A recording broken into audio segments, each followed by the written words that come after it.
May I come in, sir? Yes, please come. Good afternoon, sir. Good afternoon. Good afternoon, madam. बैठिए. Thank you, sir. आपका नाम? रवि कुमार सिहाग। रवि कुमार सिहाग। रवि कहाँ से हैं आप? सर मैं राजस्थान के गांव 3 DAM और जिला श्रीगंगानगर का निवासी हूँ। और ये आपका यूपीएससी में कौन सा अटेम्प्ट है? सर सेकंड अटेम्प्ट है। सेकंड। पिछली बार क्या हुआ था? सर पिछली बार IRTS मिला था, 337 रैंक थी। अच्छा, आप IRTS में हैं, 337 रैंक था। और पिछली बार इंटरव्यू में कितने मार्क्स मिले थे आपको? सर 168। 168, ये तो बहुत अच्छे नंबर नहीं है। तो आपने पिछले 1 साल में अपने व्यक्तित्व में ऐसे क्या परिवर्तन किए कि आपको उम्मीद है कि इस बार अच्छे नंबर मिलेंगे? सर एक तो कम्युनिकेशन स्किल्स पे मैंने थोड़ा और वर्क किया कि जो भाषा पे थोड़ी पकड़ है उसको और मजबूत किया। दूसरा सर जो आंसर देने की शैली है उसमें मैंने जो स्ट्रक्चर और कॉन्टेक्स्ट है उसमें सर सुधार किए हैं। और उसके अलावा सर जैसे अन्य भाषाएं हैं, कई बार इंग्लिश में पूछते हैं तो उस पर मैंने थोड़ा वर्क किया है कि ताकि अगर इंग्लिश में भी मेरे से पूछा जाए तो मैं उसका सहजता से आंसर दे सकूँ। तो पिछली बार ऐसा तो नहीं लगा कि आपने अच्छा इंटरव्यू दिया किंतु अंक खराब मिले आपको? नहीं सर, मुझे जब मैंने एनालिसिस किया तो मुझे लगता है कि मेरे इंटरव्यू के हिसाब से बिल्कुल सही नंबर है। सही नंबर थे, ठीक है। तो रवि ये बताएं कि आप तो रेलवे में सिलेक्टेड हैं ही पहले से और सिविल सेवक एक तरह से हो गए हैं, ज्वाइन कर लिया आपने सर्विस को? सर EOL लिया मैंने। अभी आप EOL पे हैं, लेकिन EOL से पहले कुछ दिन तो काम किया होगा आपने? सर 3 से 4 दिन काम कुछ नहीं करवाते, ट्रेनिंग स्टार्ट 3-4 दिन आप ट्रेनिंग में रहे और फिर आप EOL लेके वापस आ गए? जी सर। है ना? तो चलिए ये बताइए कि EOL क्या होती है और उसका पर्पस क्या होता है? सर EOL का मतलब होता है एक्स्ट्रा ऑर्डिनरी लीव। तो उसका मतलब होता है कि अति साधारण स्थितियों में हम 1 साल की लीव ले सकते हैं। और जनरली ये जो स्टूडेंट्स हैं वो दोबारा तैयारी करने के पर्पज से 1 साल की लीव लेते हैं। सर कौन कौन सी लीव्स मिलती हैं भारत सरकार में अगर कोई एम्प्लॉय लेना चाहे तो? सर एक तो चाइल्ड केयर लीव होती है। ठीक है, आपको मिलेगी वो? सर उसके शादी होने के बाद में अगर मेरे बच्चे होंगे तो सर क्या?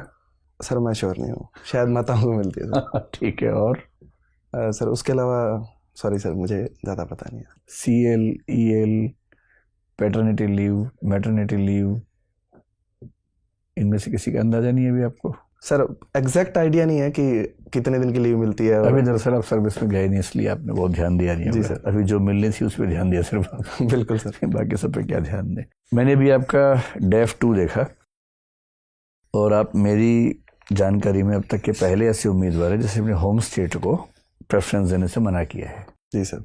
मैं जानना चाह रहा हूँ कि अपने राज्य में जहाँ आपका सारा बचपन गुजरा, जिस राज्य ने आपके ऊपर निवेश किया, उस राज्य को उम्मीद होगी कि हमारा बच्चा IAS बनने के बाद राज्य में आएगा, राज्य को अच्छा बनाएगा, और आपने एंड टाइम पर अपने राज्य को छोड़ने का फैसला कर लिया।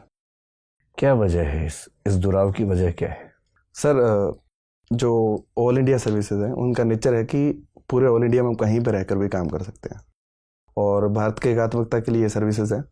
तो सबसे बड़ी बात तो चॉइस की है कि मैं चाहता हूं कि मैं अपने स्टेट से बाहर रहकर काम करूं, अन्य कल्चर से भी मेरा जुड़ाव हो। सर नहीं, वो तो ठीक है, आप डेपुटेशन पे या सेंट्रल डेपुटेशन पे जा ही सकते हैं, और ऑल इंडिया सर्विस में काम करने वाला व्यक्ति भी अगर चाहे तो कम से कम 8-10 साल तो बाहर काम कर ही लेता है अपने राज्य से बाहर, तो वो तो वैसे भी संभव है। मैं तो जानना चाह रहा हूँ कि अपने राज्य से ऐसी कौन सी आपको नफरत या घृणा है कि आप वहाँ काम करना ही नहीं चाहते? सर राज्य से नफरत या घृणा नहीं है, अगर चॉइस का मामला हो तो मैं सर बाहर के राज्य में रहकर काम करने में। क्यों? मैं यही जानना चाह रहा हूँ क्यों ऐसा है, अपने राज्य को लेकर चॉइस क्यों नहीं है आपके मन में? सर मैं ये कुछ वैसा हुआ कि शादी करूंगा तो अपनी जाति में तो नहीं करूंगा, किसी और जाति में ही करूंगा। ये भी तो हो सकता है कि जहां कोई बढ़िया व्यक्ति मिलेगा वहां कर लूंगा, चाहे अपनी जाति हो चाहे दूसरी जाति हो। पर ये कहना कि अपने राज्य में तो काम नहीं करूंगा, किसी और राज्य में ही जाऊंगा, क्योंकि आपकी अपने स्टेट में 0 प्रेफरेंस दिख रही है इसमें, मैं इसका तर्क समझ नहीं पा रहा हूँ। आप अपने आराम से समझाइए आपका क्या भाव है उसके पीछे। सर एक बड़ा भाव इसके पीछे ये है कि जो कल्चर है, जो हरियाणा का कल्चर है, मैं वहाँ से अधिक जुड़ाव महसूस करता हूँ। सर अगर मैं मेरे पेरेंट्स से भी बात करूँ तो वो भी हरियाणा के कल्चर से ज़्यादा जुड़ाव महसूस करते हैं। तो सबसे बड़ा रीज़न यही था कि मैंने हरियाणा को अपनी स्टेट प्रेफरेंस में पहली चॉइस करा था। सर ठीक। और नंबर 2 पर राजस्थान भरने का ऑप्शन नहीं आया हुआ शायद आपके पास? नहीं सर, उसमें ये है कि अगर आप होम स्टेट नहीं लेना चाहते तो अगर आपने फर्स्ट पर नहीं भरा तो आपको नहीं मिल सकता, कोई दूसरी चॉइस नहीं मिलती है उसमें। ठीक है सर, पहले आप पूछिए। रवि, उत्तर पूर्वी राज्यों की अर्थव्यवस्था में के सुधार करने में प्रशासकों की कितनी भूमिका हो सकती है और क्या क्या भूमिका हो सकती है? सर प्रशासकों की सबसे बड़ी भूमिका तो यही है कि जो भी प्रशासकों का काम, कोई भी योजनाएं हैं, नीतियां हैं, उनको इम्प्लीमेंट करने का होता है। और अगर नीतियों को इम्प्लीमेंट करने में अगर वो अधिक जुनून से काम करेंगे तो सबसे ज़्यादा विकास उसी से होगा। सेकंड सर, प्रशासकों में कम्युनिकेशन स्किल्स होती है, वो वहाँ की भाषाएं सीखें, वहाँ के लोगों से बात करें, तो वो अधिक जुड़ाव महसूस करेंगे देश के साथ में। क्योंकि मेरे विचार में उत्तर पूर्वी जो राज्य हैं वो सबसे कम जुड़ाव भारत से महसूस करते हैं। तो हमारा दायित्व है कि प्रशासकों को अधिक कौशल का परिचय देते हुए उनसे अधिक वार्ता की जाए, देश के से अधिक उनको जुड़ाव महसूस करवाया जाए, परियोजनाओं को अधिक अच्छे से आपने अपनी वरीयता सूची में इन राज्यों को सबसे नीचे क्यों रखा और नागालैंड को तो एकदम से नीचे रखा है? सर अगर वरीयता की बात करें तो कोई ना कोई राज्य तो सर नीचे आएगा ही। तो मैं जिस कल्चर से अधिक जुड़ाव महसूस करता हूँ, मैंने उस वरीयता में इन राज्यों को रखा है। लेकिन उत्तर पूर्वी राज्यों में काम करने मुझे कोई भी समस्या नहीं है। इवन सर मेरी तो हॉबी भी अधिक भाषाएं सीखना है, तो इन राज्यों में काम करने को मिलेगा तो मेरी एक हॉबी भी इससे पूरी हो जाएगी सर, और मैं अच्छे से काम भी कर पाऊंगा। अच्छा बताइए, हाल फिलहाल में ब्राज़ील के साथ हमारे संबंधों में काफ़ी प्रगाढ़ता बढ़ रही है। वहाँ के राष्ट्रपति हमारे मुख्य अतिथि थे गणतंत्र दिवस पर। ब्राज़ील की अर्थव्यवस्था और समाज के बारे में कुछ बताएं, क्यों हम अपने संबंध प्रगाढ़ बना रहे हैं? इसके 3-4 कारण मैं सोच पा रहा हूँ। पहला तो सर ब्राज़ील है वो साउथ दक्षिण गोलार्ध में है, तो दक्षिण दक्षिण सहयोग की भावना है वो इससे मजबूत होगी। दूसरा, ब्राज़ील का जो शहरीकरण का मॉडल है, भारत उससे बहुत कुछ सीख सकता है, क्योंकि ब्राज़ील में बड़े बड़े शहरों के अनेक क्लस्टर्स हैं, उनसे भारत अपनी जो शहरी परियोजनाएं, स्मार्ट सिटी मिशन है, उनमें और अधिक विकास कर सकता है। तीसरा सर, जो यूएन की स्थायी सदस्यता है उसमें जो ब्राज़ील भी एक दावेदारी है, और भारत जिस ब्राज़ील के सहयोग की अपेक्षा करता है और भारत ब्राज़ील को भी सहयोग करता है कि जो स्थायी यूएन की सुरक्षा परिषद है उसके अधिक समावेशन के लिए ब्राज़ील का सहयोग लिया जाए। ब्राज़ील के राष्ट्रपति और भारत के प्रधानमंत्री में क्या कुछ समानताएं दिखती हैं व्यक्तित्व में? माफ़ कीजिए सर, मैं इतना अधिक इसमें पढ़ा नहीं है सर। अच्छा, शहरीकरण में खास तौर पे किन बिंदुओं को आप उभार के बताना चाहेंगे? क्या क्या बातें हम सीख सकते हैं उनसे? सर ब्राज़ील में शहरीकरण है वो काफ़ी अधिक है।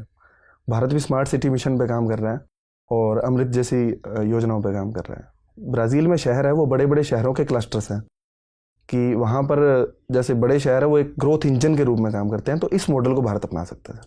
हमने जापान के क्योटो शहर को भी सिस्टर सिटी के रूप में बनारस का चुना। क्या लगता है उसका असर बनारस शहर पे पड़ता हुआ दिख रहा है? माफ़ कीजिए सर, मैंने इस बारे में पढ़ा नहीं है, मैं जाके इसमें और पढ़ूंगा सर।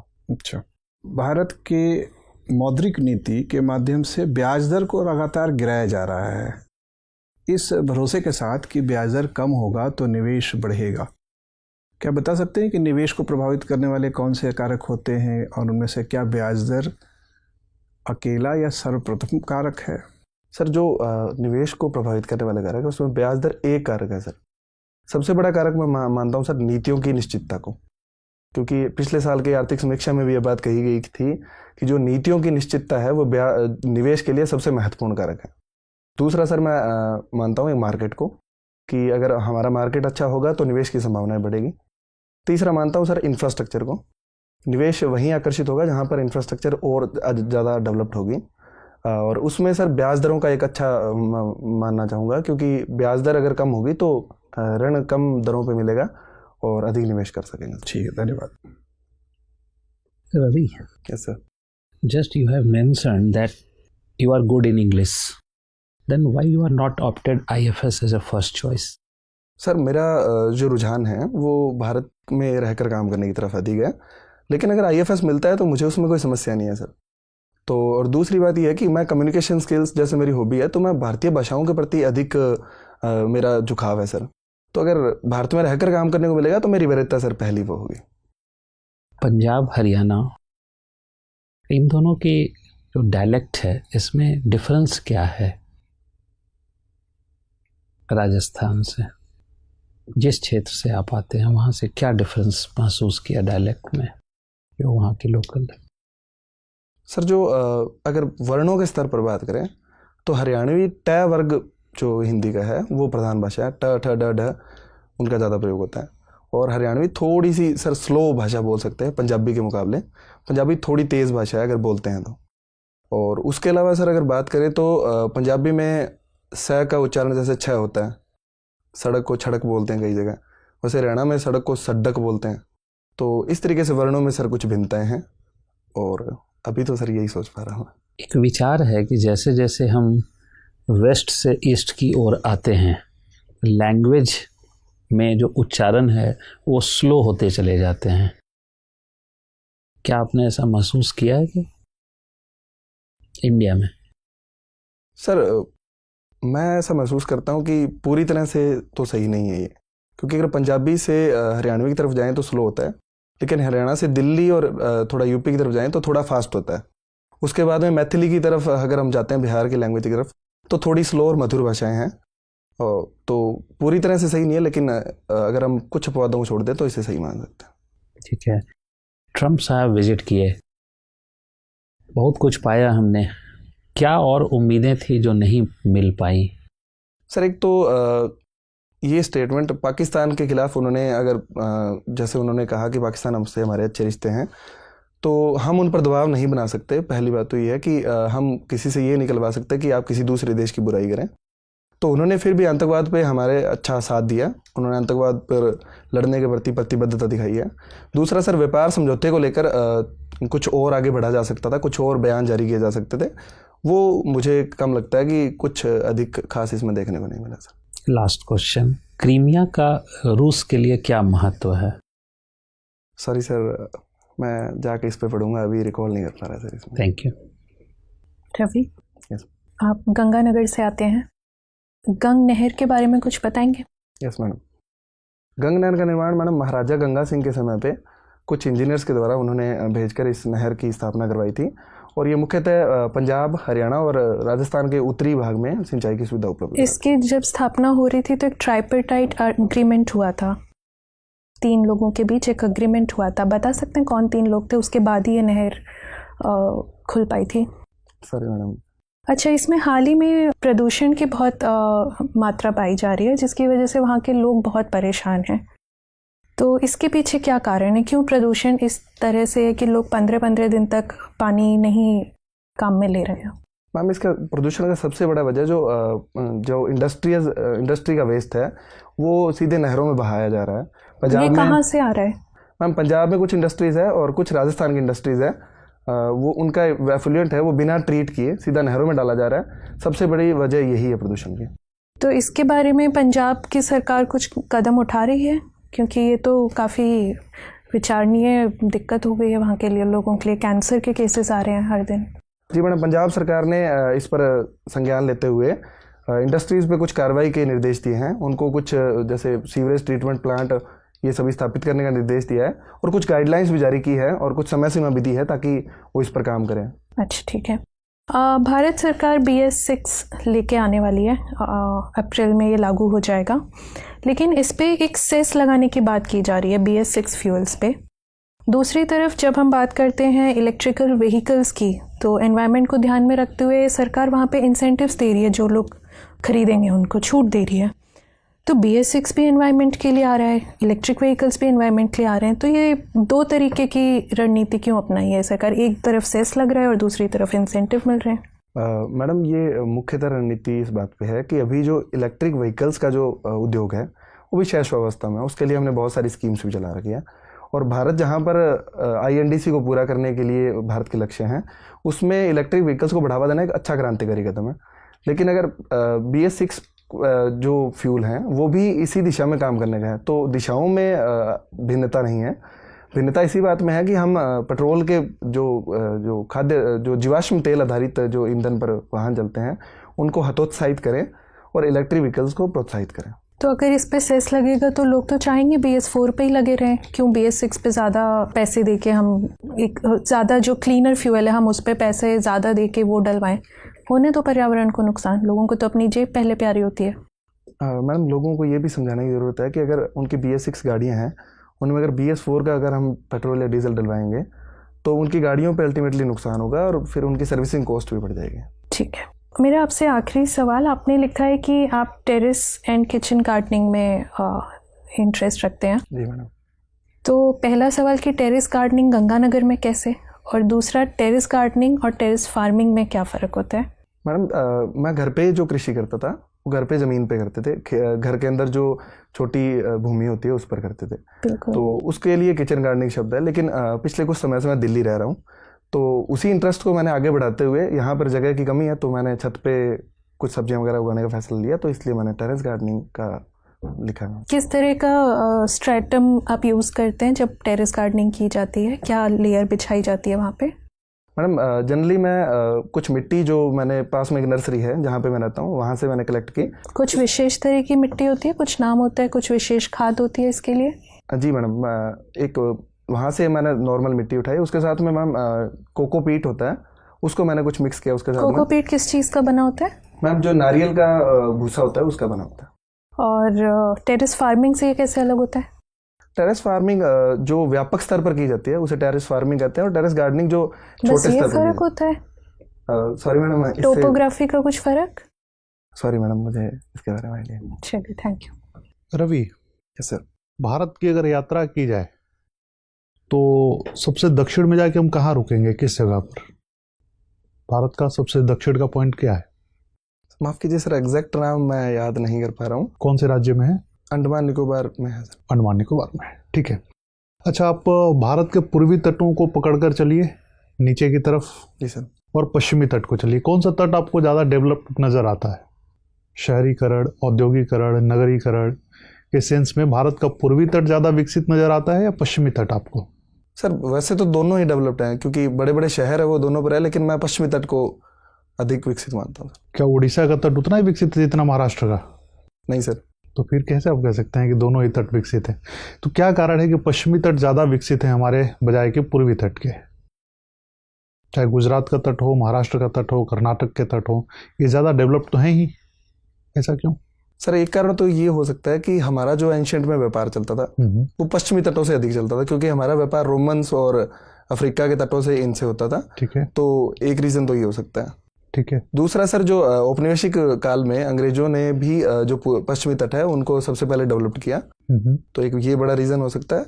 और तीसरा सर, जो पश्चिमी तट है वहाँ पर जो बंदरगाह हैं वो अधिक विकसित है, क्योंकि पश्चिमी तट अधिक गहरा है, तो जो बड़े जहाज़ों का जो रुकाव है वो पश्चिमी तट पर अधिक हो सकता है सर। पश्चिमी तट ज़्यादा गहरा है पूर्वी तट से? Yes sir. पक्का? Yes sir.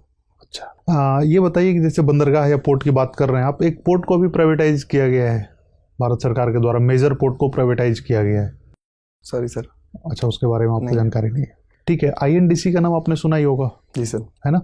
तो आईएनडीसी में भारत के जो लक्ष्य हैं उन लक्ष्यों में ये कहा गया है कि भारत अपने ट्रेडिशनल और कल्चरल वैल्यूज़ को ज़्यादा बढ़ाएगा जिससे कि उत्सर्जन को रोकने में मदद मिले। तो वो कौन कौन से ट्रेडिशनल या कल्चरल वैल्यूज़ हैं जिसकी बात भारत कर रहा है, जिसको बढ़ावा देने से उत्सर्जन में मदद मिलेगी और पर्यावरण के प्रति ज़्यादा भारत अपना योगदान देने में सक्षम होगा? कौन कौन से वैल्यूज़ हैं वो भारत के जिसकी बात सरकार कर रही है? सर एक तो भारत का जो ट्रेडिशन है वृक्षारोपण का, पर्यावरण संरक्षण का, भारत उस पर अधिक उसको बढ़ा सकता है ताकि उत्सर्जन जो हो रहा है उसको न्यूट्रलाइज किया जा सके वृक्षों के द्वारा। ठीक है। दूसरा सर, जो सोयल कंजर्वेशन की तकनीकें थी उसको भारत अधिक डेवलप कर सकता है। पुरानी कौन सी मेथड थी सोयल कंजर्वेशन की? सर जो मल्चिंग वगैरह, जो अच्छा, ठीक जैविक है। खेती की विधि और है।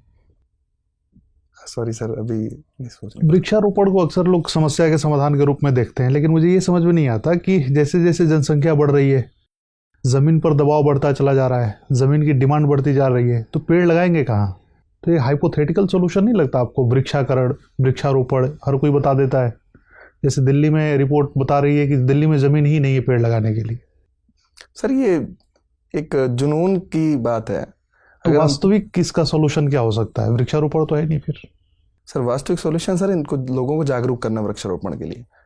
जैसे सर अगर हम खेतों में कृषि कर रहे हैं तो जो कृषि के बीच में जो जहाँ पे फसलें उगती है उसके बीच में पेड़ लगाना पॉसिबल नहीं होता, लेकिन जो कैनल्स हैं उनके आसपास हम पेड़ लगा सकते हैं। जैसे जो गांव में जो खाले बोलते हैं जहाँ से पानी आता है उसके आसपास काफ़ी पेड़ हमारे यहाँ पर लगाते हैं लोग।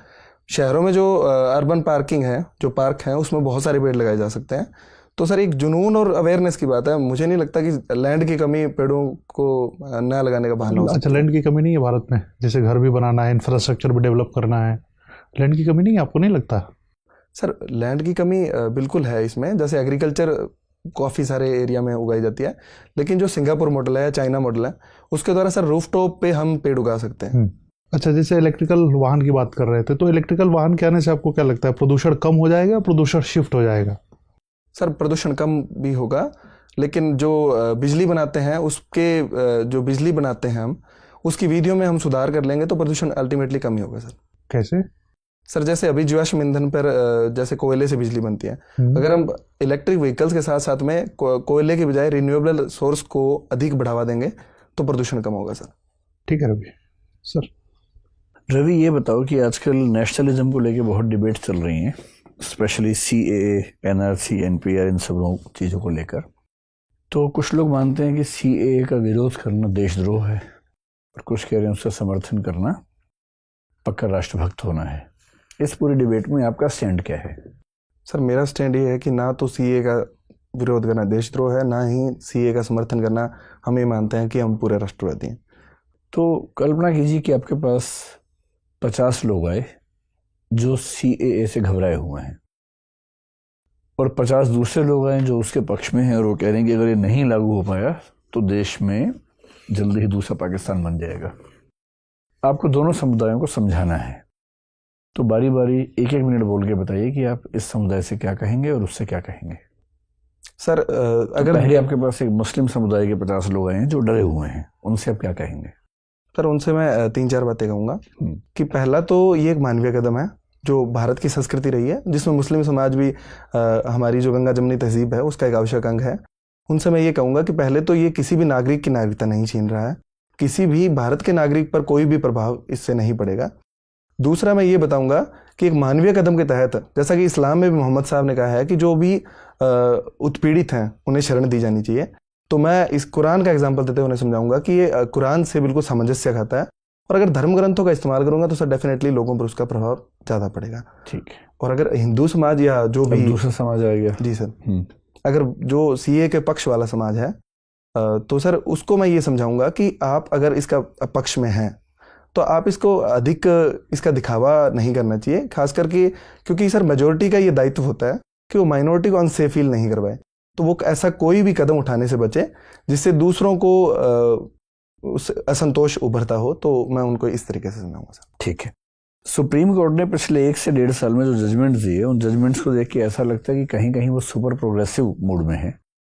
उसने कुछ ऐसे निर्णय दिए जो बहुत मुश्किल था स्वीकार करना कि हमारा सुप्रीम कोर्ट देगा, मैं प्रोग्रेसिव होने के सेंस में कह रहा हूँ, और कुछ ऐसे निर्णय दिए जिनको लेकर लगता है कि वो काफ़ी रिग्रेसिव हो गया। स्पेशली शबरीमाला के मामले में निर्णय देने के बाद उसकी रिव्यू पिटिशन एक्सेप्ट करना और उसके बाद बड़ी बेंच को भेज देना, कॉन्स्टिट्यूशनल बेंच को।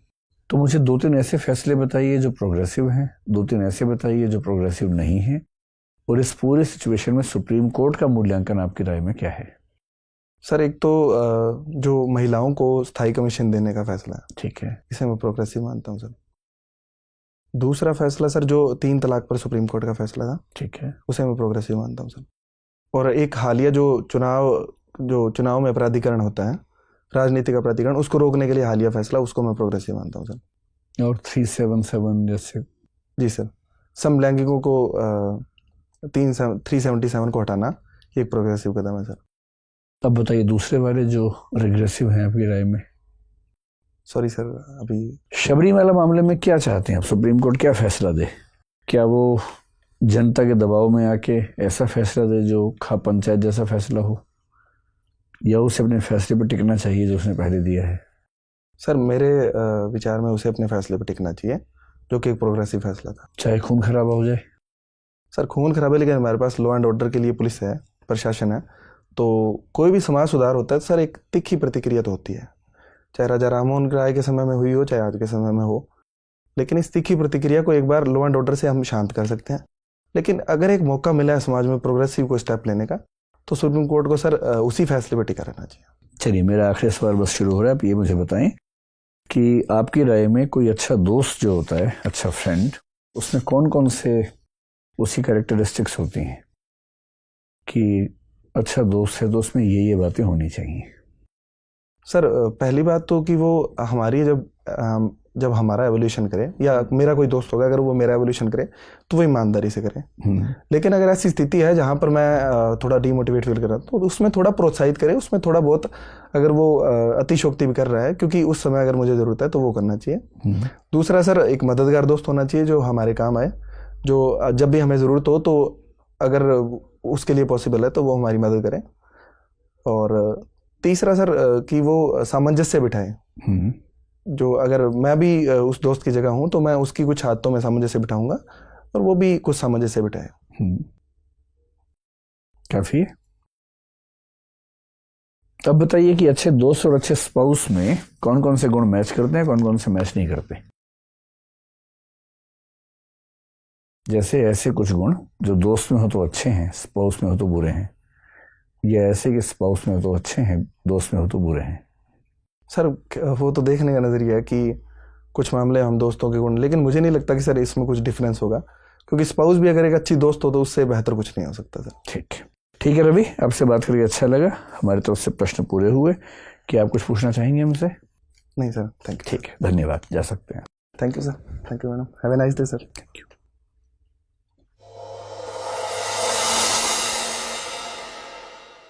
बैठो बैठो बैठो। Thank you. क्या है तुम्हारी अनुभूति आज के इंटरव्यू को लेकर? सर सही लग रहा है मेरे को तो। अगर आपको खुद इवैल्यूएशन करना हो कितने मार्क्स देंगे? सर मैं अब इंटरव्यू हो गया, अब सहज हो जाओ एकदम। हाँ सर, पर मैं अभी सोच नहीं पा रहा कि कितने मार्क्स मेरे। सर 180 के आसपास। 180, ठीक है, एकदम ठीक है। मेरा अनुमान है कि आपका लेवल 200 प्लस का अब है। आज नहीं था उतना, उसकी वजह है कि शुरू में कुछ प्रश्न ऐसे आ गए जिसके लिए आप तैयार थे नहीं शायद।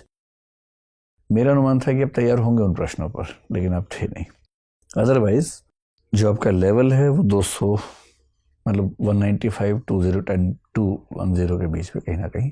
हाँ सर, शुरू में थोड़ा सा ऐसा हो गया था क्योंकि उस क्वेश्चन को तैयार नहीं किया था सर मैंने होम्स। देखो एंट्री आपकी, मतलब मैं सबसे बोल रहा हूँ एंट्री आपकी ठीक है, लेकिन मैं आपसे कह रहा हूँ एंट्री ठीक नहीं है, क्योंकि जब आप आए तो आप हंसते हुए आ रहे थे। स्माइल और लाफ्टर के बीच में ना बहुत पतली सी रेखा होती है, तो वो स्माइल से थोड़ा ज़्यादा था मामला उस समय। जी सर। तो आते हुए ना तुम शांत भाव से आइए। उस समय ऐसी हंसी जो बनाई जा रही है उसकी ज़रूरत नहीं है, ठीक है, सहज रूप से आओ। ड्रेसिंग सेंस परफेक्ट है एकदम, कोई दिक्कत नहीं है, और बैठने का तरीका भी परफेक्ट है, सब बढ़िया एकदम। यही पहनोगे वहाँ पर? जी सर। ठीक है। आप जो फंस गए ना शुरू के 2 प्रश्नों में, और जो रैंडमली पूछ लिए मैंने बात करते करते, एक तो पूछ लिया छुट्टी के मामले में, आपने कहा कि मैं EOL पर हूँ। अब EOL पर हैं तो बहुत स्वाभाविक सा है कि आपको ये पता हो कि EOL क्या होती है और बाकी लीव से क्या अंतर होता है इसमें। जी सर। है ना? और ये बात तो आ ही सकती है इंटरव्यू के बीच में, क्योंकि अगर आप बताएंगे कि मैं IRTS हूँ तो स्वाभाविक रूप से पूछेंगे कि आप जॉब कर रहे हैं अभी, तो आप कहेंगे नहीं मैं EOL पे हूँ। तो इन सारे छुट्टियों का अंतर, CL, EL, paternity leave, maternity leave होती है, मेडिकल लीव होती है, ये सब सरकार देती है छुट्टियाँ। तो इनके रूल्स एक बार पढ़ लीजिए, कोई डाउट हो तो मुझसे पूछ लेना अलग से। ठीक है। ठीक है। होम कार्डर का आपका मान के चलिए कि प्रश्न जरूर आएगा, क्योंकि रेयरली शायद कोई ऐसा व्यक्ति है जो होम कार्डर छोड़ रहा है अपना। जी सर। आपने छोड़ा है तो स्वाभाविक है प्रश्न है। तो शुरू में आप जो जितने मतलब महान उत्तर दे रहे थे ना कि देश एक है, संसार एक है, वसुधैव कुटुंबकम, वो सब नहीं, सीधे मूल बात पे आ जाओ। जी सर। देखिए 2 ही कारण हो सकते हैं होम स्टेट ना लेने के। एक तो ये हो सकता है कि आप उस स्टेट में काम करेंगे तो दबाव ज़्यादा रहेगा आपके ऊपर, रिश्तेदारों का, परिचितों का, और आप चाह रहे हैं कि दबाव मुक्त होकर काम करना है मुझे। एक तो ये हो सकता है, जेन्युइन हो सकता है। आप कह सकते हैं कि सर मेरे बहुत सारे परिचित राजस्थान में हैं, पेरेंट्स हैं, रिलेटिव्स हैं, और पूरे खानदान से पहली बार मैं इस लेवल पर आया हूँ, और जैसी बॉन्डिंग परिवार में है, मैं जैसी कुछ बनूंगा वो मुझे इतने काम कहना शुरू कर देंगे कि अगर मैंने काम नहीं किए तो रिश्ते खराब हो जाएंगे, किए तो मैं सर्विस ठीक से नहीं कर पाऊंगा। तो मैंने पेरेंट्स से बातचीत की, उन्हें कन्विंस किया, समझाया, और सहमति बनी कि मैं दूसरा स्टेट प्रेफर करूं, यहाँ काम ना करूं। एक तो ये हो सकता है, ठीक है। दूसरा ये हो सकता है कि सर मैं जिस एरिया में रहता हूँ वहाँ दरअसल बॉर्डर है, राजस्थान हरियाणा दोनों है, तो हमारा एड्रेस राजस्थान का है, पर हमारे रिश्तेदार, हमारी कल्चर ज़्यादा हरियाणा की है, और हमारा आना जाना भी ज़्यादा वहीं पर है। तो जब ये तय हुआ कि एक स्टेट लेना है, तो फिर जब पेरेंट्स से बात हुई, उनका भी रिटायरमेंट के बाद या कुछ समय के बाद वहीं बसने का विचार है। तो क्योंकि वो वहीं बसने वाले हैं 4-5 साल बाद, तो मैंने उनकी केयर करने के भाव से हरियाणा को रखा ताकि मैं वहाँ काम कर सकूँ। ठीक है। इनमें से कोई या दोनों। सर जो पहला ऑप्शन है कि दबाव होंगे रिश्तेदारों के, हाँ। तो उसमें सर ये जजमेंट नहीं हो सकता कि मतलब ये दबावों को ही नहीं झेल सकते? इसीलिए अगर इनमें से एक चुनना हो तो सेकंड वाला ज़्यादा ठीक है। ठीक है सर। लेकिन आप दोनों का मिक्स भी कर सकते हैं, वो डिपेंड करेगा आप कैसे रखते हैं अपनी बात को, लेकिन एक एलिमेंट ले सकते हैं उसमें। ठीक है, सॉरी बोलने का तरीका अच्छा है। शुरू में आपने कह दिया कि मैंने इस बीच में इंग्लिश पे काफ़ी काम कर लिया है, तो ऐसे इनवाइट मत करो आक्रमण के लिए। ठीक है। क्योंकि जब इंग्लिश में सवाल पूछा तो आपने जवाब हिंदी में दिया उसका भी। आप चाह रहे हैं कि इंग्लिश में सवाल पूछें और आप जवाब दें इंग्लिश में? सर दे तो सकता हूँ इंग्लिश में, कंफर्ट हो नहीं, सर। सकता हूँ या चाह रहे हैं? चाह तो नहीं रहा सर। तो फिर ये मत बोलो। सिर्फ ये कि मैं कम्युनिकेशन पे काफ़ी काम किया है, अंग्रेजी में कोई प्रश्न पूछे तो मैं समझ सकूं आराम से, मैंने इस पे काम किया है। ठीक है सर। जवाब दो के बजाय सर एक्चुअली बोलने का सेंस यही था। इकोनॉमी मुझे ठीक लगा, आईआर भी ठीक, मतलब एक दो फैक्चुअल आंसर नहीं आते वो सामान्य बात है, उसमें कोई दिक्कत वाली बात नहीं है। टेरेस गार्डनिंग और टेरेस फार्मिंग में मुझे लगता है कोई बड़ी गड़बड़ हुई है। हाँ, बड़ी गड़बड़। क्या है वो? टेरेस फार्मिंग हिल्स पे होती है, जहाँ पे टेरेस काट के उसे वो स्लोप पे बनता है, प्लेन जैसे एरिया स्टेप बनता है। फार्मिंग कहते हैं, कंटूर फार्मिंग कहते हैं। आप रूफटॉप कहना चाह रहे हैं ना शायद? जी सर। हाँ, वो शब्दावली की मिस्टेक, क्योंकि वो जिस तरह से सर हंसे उस उत्तर पे मैं समझ गया कोई मिस्टेक हुई है बड़ी, जी सर। है ना।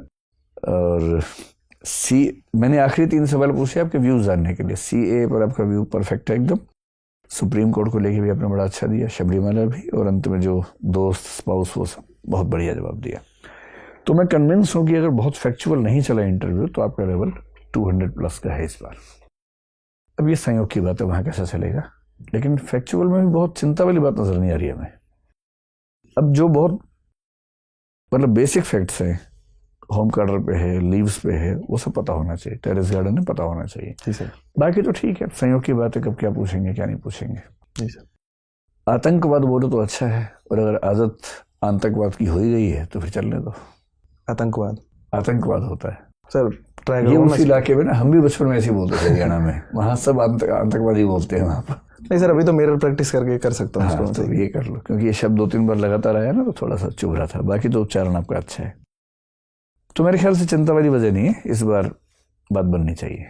जी सर। मतलब मज़ा है कि पहले 100, ज़्यादा मज़ा है पहला 50, और असली मज़ा है पहले 10 में हो। All the best. Thank you sir.